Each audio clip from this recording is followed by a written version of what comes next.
Afwan, Ustaz tolong ceritakan bagaimana antum dari seorang titik-titik hingga berhijrah ke manhaj salaf.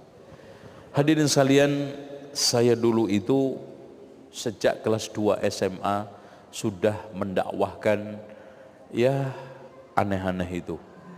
Dari mulai tahlilan, wal yaslamatan, wal yasinan, wal macam-macam ya. Bahkan saya sejak umur sanawiyah kelas 2 itu sudah hafal berjanji tiba sama manaqib. Karena dulu saya diancam mbah saya, kalau kamu nggak hafal berjanji nggak iso dadi kiai. Itu padahal saya itu pengen jadi kiai dulu itu ya. Akhirnya saya hafal ya, berusaha untuk mati-matian hafal. Alhamdulillah sekarang nggak apa. Ya, tapi ingat dikit-dikit. Biasanya kalau malam Jumat Legi itu ya, itu kan action tibaan. Ya, yabtadi'ul imla bismiddatil aliyah mustadiran faydhal barakati ma anallahu wa aula. Allah Allah Allah Allah Allah Allah. Itu kan gitu biasanya jawabannya. Itu banyak baitnya. Terus qiyam, salli ala Muhammad, salli alaih ya Nabi, salam alaika. Itu udah seneng itu. Biasanya kalau sudah qiyam biasanya sebentar lagi selesai, biasanya berkati keluar itu. Seneng itu berkat. Namanya berkat, seamrek-amrek nggak kuat ngangkat itu kan gitu. Asyraqal, ini makanya kata orang Jawa serakalan, karena ada kalimat asyraqal. Ayo serakalan, serakalan itu maksudnya berdiri sambil membaca asyraqal badru alaina fakhtafat minhul buduru, itu ya, dan seterusnya sampai selesai. Nah, terus kemudian kalau manaqib itu rata-rata dikatamkan 41 kali dengan 41 orang. Yang masak itu nggak boleh haid, nggak boleh nipas, harus pakai putih semua. Itu mas yang masak. Terus dulu kuntulan juga, saya sama bapak saya itu saingan kuntulan itu, yang begini gitu kan gitu, sampai terbangan karena terbang gitu. Jadi dulu akhirnya saya juga termasuk dulu suka nantang debat, sering saya tantangin karena mengharamkan tahlilan, udah, dan rata-rata kalah semua. Karena apa? Saya ada pinter ngeyel dulu, karena yang pinter ngeyel yang menang dulu itu.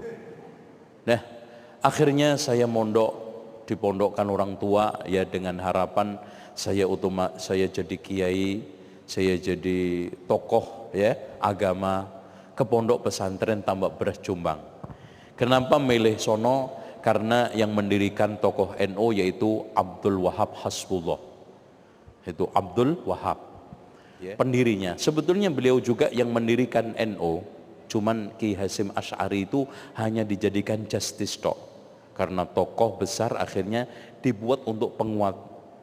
Yai, Pak Yai saya jadikan ketua majelis syuronya, saya tanfidiyahnya Kiai. Pokoknya yang uplek teknis saya. Namanya ketua tanfid. Tanfid itu pelaksanaan. Majelis syuro itu untuk tingkat tingginya. Nah, akhirnya saya belajar dengan beberapa kiai, dan saya itu karena ada sudah stigma mitos, siapa yang paling sering salaman kiai sama sering minum bekasnya kiai, insya Allah jadi kiai. Aneh itu paling rajin minum bekasnya kiai. Pokoknya kiai habis ngaji itu saya yang pertama kali jeruntul duluan, ambil ini ya, langsung saya minum, masya Allah. Sampai ada kiai saya yang tangannya infeksi karena sering dicium, infeksi karena sering dicium ribuan santri, yo sing umbelen sing macam-macam. Ya. Itu. Dan nyiumnya begini, Pak. Bolak-balik. Tuh. Terus kemudian karena saya itu sama Kiai itu setengah kultus ya. Pokoknya sama Kiai itu pengen deket, pengen ini, pokoknya menyanjung, mengagungkan. Jadi setiap saya pulang pergi rumah itu selalu saya bawakan oleh-oleh rokok. Jadi Kiai itu salam tempel rokok, satu. Kalau jarum super itu seneng. Biasanya kalau nggak ada bentul, itu bentul.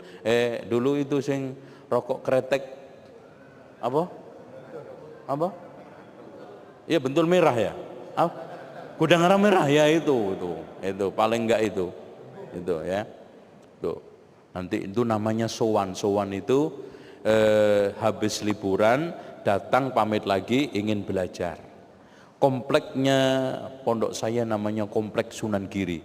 Dulu nyampur Lamongan, Gresik ngumpul sampai sekarang toko saya beri nama Toko Sunan Giri di depan pondok saya. Ya, Toko Sunan Giri. Ya. Nah, hadirin sekalian, setelahnya setelah itu saya kelas 3. Pada saat saya kelas 3, saya punya guru, Masya Allah. Guru bahasa Arab. Saya ketika itu memang sudah putus untuk menerus sekolah lagi. Ya kira-kira saya kayaknya udah nggak nerus karena nggak punya dana macam-macam. Akhirnya ada namanya Ustadz namanya Mas'ud. Itu saya tanya, Pak Ustadz, kalau saya belajar lagi yang gratis kemana? Itu. Akhirnya dia cerita, di Jakarta ada sekolah namanya Libya. Udah di sono saya itu sekolah kemarin itu bahasa Arabnya bagus. Udah gitu dikasih duit deh. Wah seneng saya. Udah. Akhirnya saya penasaran. Cari info yang namanya Libya. Dicari dari pondok seperti itu pasti ngeblank. Ya kalau pondok-pondok yang seperti ini gampang. Gimana caranya untuk dapat informasi ini? Nah, si Ustadz ini saya kejar terus, bilang katanya di sana ada sudah yang lulusan tamak beras itu sekolah ke sana. Akhirnya saya cari ketemu. Alhamdulillah mulai di sana belajar, ya diterima, dan ketika itu saya masih ngerokok. Sampai saya melihat pengumuman penerimaan itu sambil ngerokok di papan itu. Saya ditegur sama yang sudah tingkat tinggi syariah. Ente mau masuk Libya ngerokok? Cuek aja saya. Ente tahu apa loh ibarat gitu kan. Udah saya singkat. Karena saya meyakini rokok itu halal. Ya. Akhirnya saya mulai belajar. Saya mendapatkan keanehan yang ditakutkan oleh para kiai sudah mulai nampak. Hati-hati tapi kalau ke sana, karena sebelum saya sekolah pun datang ke kiai semua, saya pamitin, saya sowanin ya. Pak Yai, saya mau nerus ke Jakarta begini-begini. Wis hati-hati, jikiin duite bahasa Arabe, ojo akidai, bahaya ya. Itu pesennya. Karena begini. Apalagi di dalam buku itu ada 3 aliran sesat yang harus diwaspadai dan tokohnya. Khawarij tokohnya Ibnu Taimiyah, Rafidhah tokohnya Ibnu Qayyim, Wahabi tokohnya Muhammad bin Abdul Wahab. Sing rodok cocok yang terakhir itu loh. Itu. Akhirnya setelah itu kok begini, hampa rasanya. Perang batin Pak. Yang dulu begini, yang dulu terus. Tapi saya nggak mau terpaku pada yang dulu. Akhirnya saya paling sering debat di sekolah. Guru mengajar akidah paling hafal saya. Sebelum selesai pengajaran sudah ditebak dulu. Paling yang nanya Zainal Abidin ini nanti. Itu sudah ditebak duluan. Gitu. Dan pernah saya itu dikeluarin dari kelas, ngeyel. Jadi eyelan dulu masih ada. Kan di salah satu dosen mengatakan makanan selamatan itu haram. Syekh, Makanan selamatan itu apa? Beras kan, buah-buahan, daging sapi, daging kambing. Haramnya dari mana? Anaknya ya. Ada nggak dalil haramnya daging babi? Ada nggak dalilnya haramnya buah-buahan? Kayaknya dia nggak jawab dulu, saya disuruh keluar. Ya, terus saya nggak patah arang sampai akhirnya masuk takmili, masuk syariah. Terus kemudian ada daurah-daurah dari Saudi, saya ikutin terus. Ya, penyempurnaan demi penyempurnaan. Daurah pertama saya isbal, Pak. Ditegur. Ente isbal finnar ini. Waduh, dinerakain saya. Masya Allah. Ini belum apa-apa, neraka. Itu. Udah, akhirnya anak dialog, kalah. Dalil-dalilnya ini. Akhirnya mikir, jangan-jangan bener ini. Akhirnya saya coba untuk kaji terus. Iya ya, Rasulullah mengatakan benar, tapi kiai saya dulu kenapa isbal semua? Nggak isbalnya cuma sarungan. Kalau sarungan nggak isbal mereka, pada cingkrang memang. Semua kiai kalau sarungan sunnah semua, iya cingkrang. Kalau ini yang pakai celana itu yang repot, ya. Tuh. Walhasil materi demi materi pengamalan, apalagi ketika kos, saya tiap hari dialog sama kakak kelas saya tentang tahlilan, yasinan, selamatan, tiap hari dijelek-jelekin, mangkel saya terus terang, Pak. Dan saya ya wajar, ya saya wajar aja kalau ada teman-teman sekarang seperti itu, ya nggak jauh-jauh seperti saya itu seperti ini kan di Libya aja 7 tahun, Pak. Itu tiap hari. Bagaimana yang nggak sama sekali? Yang ngaji cuma sebulan sekali, ya butuh 50 tahun. Itu baru tahlilan nggak boleh, itu kan. Akhirnya kok seperti ini ya yang benar. Alhamdulillah. Cuman Pak, yang tidak diketahui siapapun, saya harus keluar dari dunia perdukunan. Selama 3 tahun saya perang dunia lain. Maaf, dunia lain itu saya kalau tidur nggak pernah bisa les, tapi nggak pernah melek. Selalu ada aja. Itu sampai 3 tahun. Ngeluarin ini, ruqyah ini. Tapi pernah ada orang yang tahu. Ya. Dan orang dekat pun termasuk orang tua saya. Ya. Karena dulu saya mulai merdukun itu kelas 2 SMA. Karena dukun itu menjadi alat bagus untuk dakwah sambil dukun gitu loh, Pak. Itu kan kayak wali songo, jadi kan hebat gitu loh. Kan sambil dakwah bisa ngobatin orang, megang tok aja ngelune hilang, itu kan gitu. Masya Allah, seneng orang.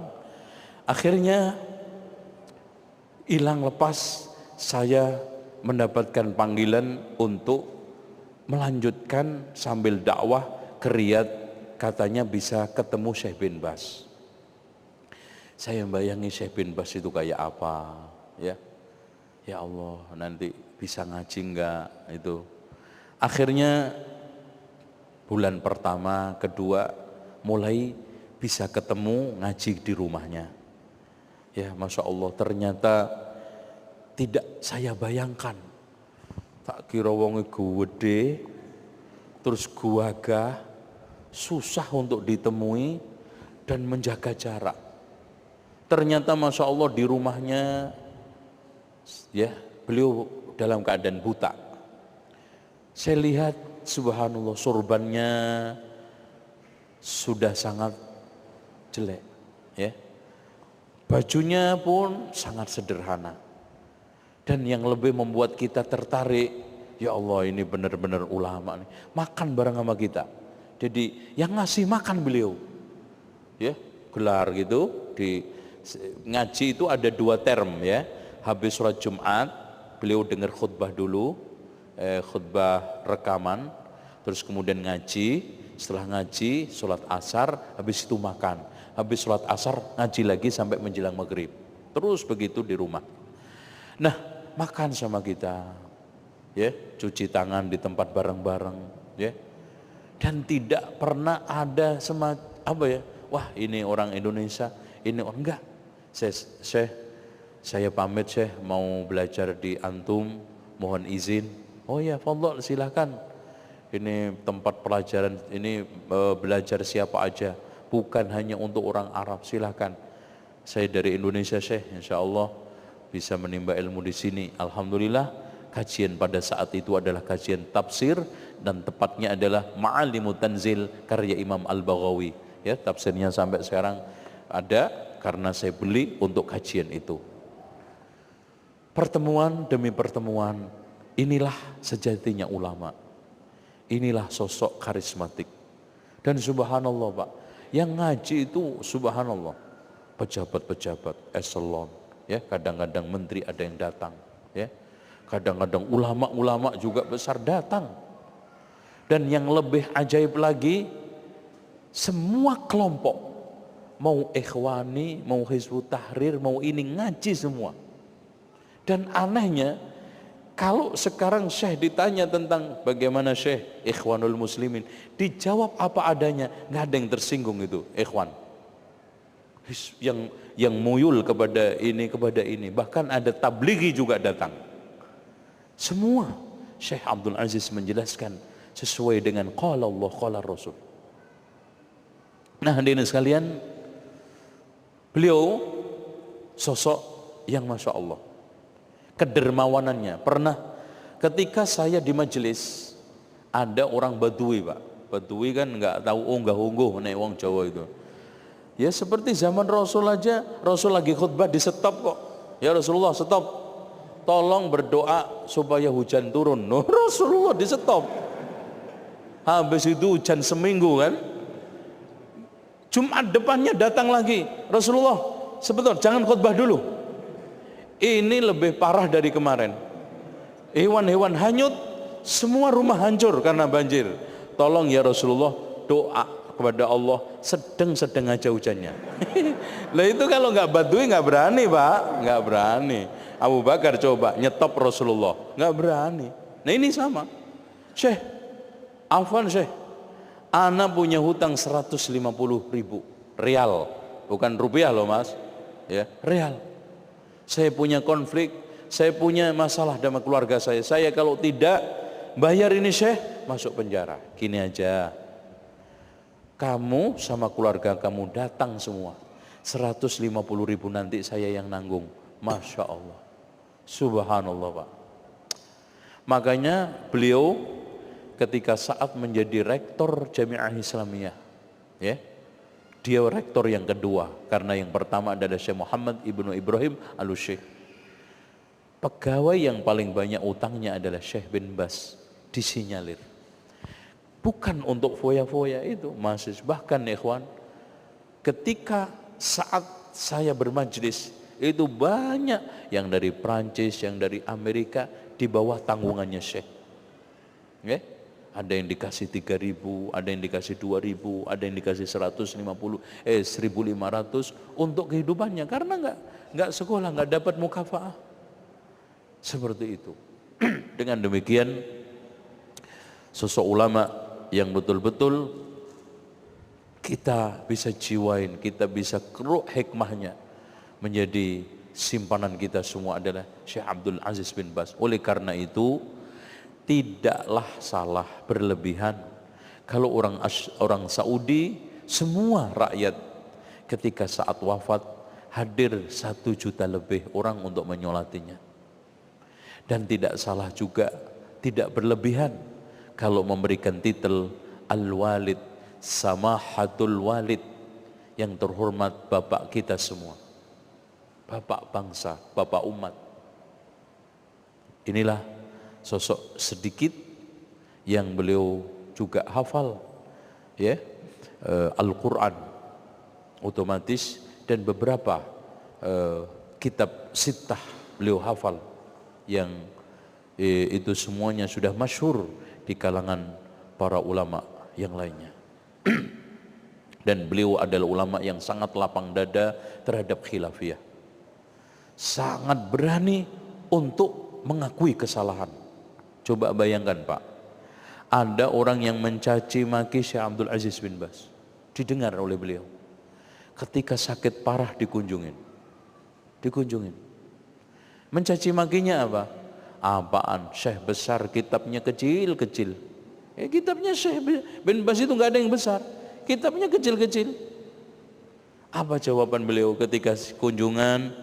Fulan, kamu saya dengar katanya mengatakan begini begitu, apa betul?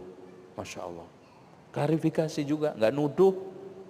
Kemudian setelah itu, benar wahai Syekh, wahai fulan, ketahuilah ulama yang ngarang kitab gede-gede untuk thalabul ilmi itu sudah banyak. Yang orang-orang awam ini jarang saya tuliskan untuk mereka. Waktu melihat kitabnya mereka semua orang awam. Al-kahana, sihir dan perdukunan, kecil. 3 masalah sholat, toharoh, ini Masya Allah.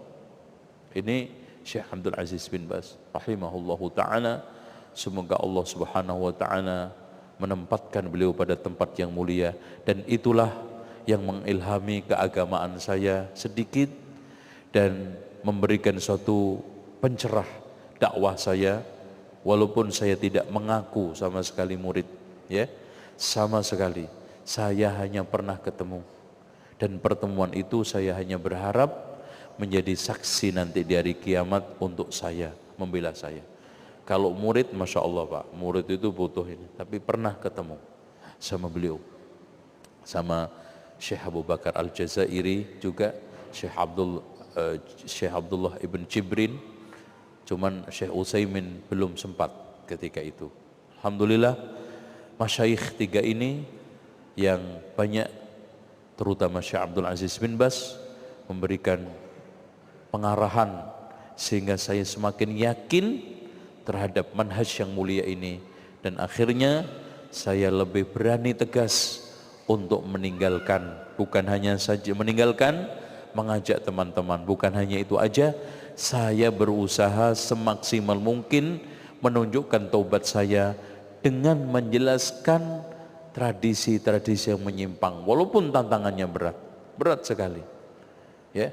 Saking beratnya kadang-kadang di karangan internal saja nggak setuju dengan cara-cara saya, tapi saya hanya bisa mengatakan ini bagian kecil taubat saya yang dulu saya ngajak, yang orang tua saya juga ngajak, ya. Ini bagian daripada taubat, seperti Abul Hasan Al-Asy'ari keluar dari Asy'ariyahnya, menjelaskan akidah Asy'ariyah, penyimpangan Asy'ariyah dan seterusnya. Wallahu a'lam bishawab.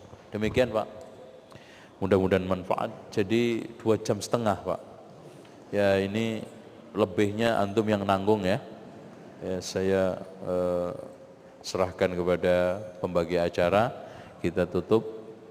Aqulu qawli hadza wa astaghfirullah li wa lakum wa astaghfirullahal azim innallaha al ghafurur rahim.